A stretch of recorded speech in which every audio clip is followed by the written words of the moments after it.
Friends, welcome back to our podcast. In this episode, we'll explore Ireland's love and loss of the potato. We'll call it the Keeper of Silence. I am your host, Ethan Clark. So let's get started.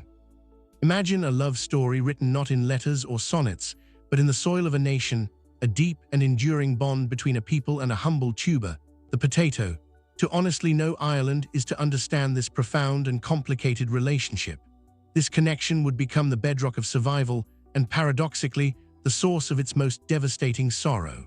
The narrative begins not with a grand introduction, but with a quiet, almost accidental arrival.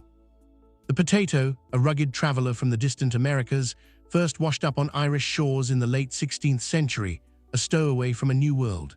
Initially, it was met with suspicion, this strange and earthy foreigner, but it soon revealed itself to be nothing short of an agricultural miracle.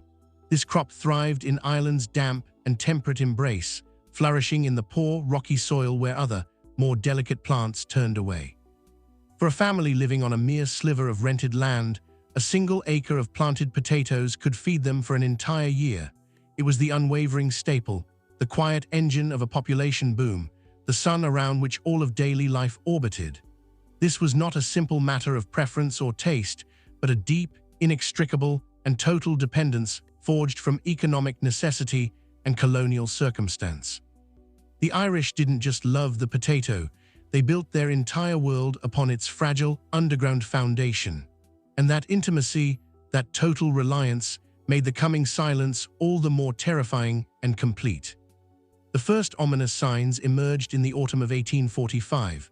A quiet, creeping rot whispering through the fields, a blight leaving a blackened, putrid slime where life-sustaining food had grown just weeks before.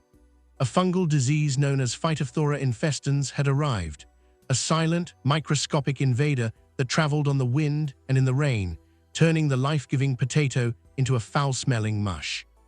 The first year's loss was a severe warning, a tremor before the earthquake, but 1846 was the absolute rupture, the year the blight returned with an apocalyptic fury that left nothing but vast fields of decay in its wake.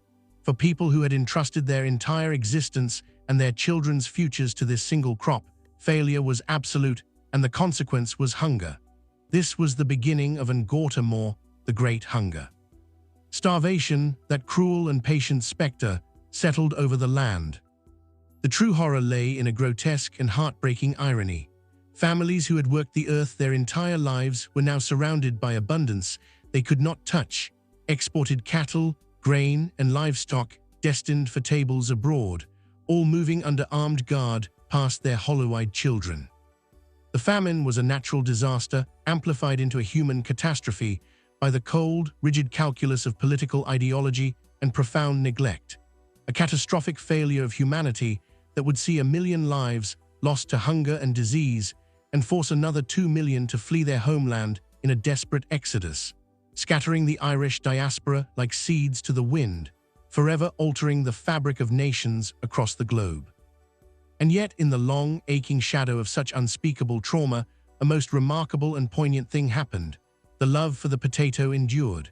You might logically expect it to be reviled, cast aside as a bitter symbol of betrayal and devastation, but the Irish heart understood a more profound, more nuanced truth.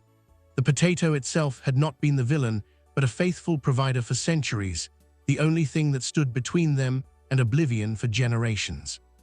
To reject it would have been to deny the resilience and ingenuity of those who came before, to forget the hard-won knowledge that had carved a life from the very soil.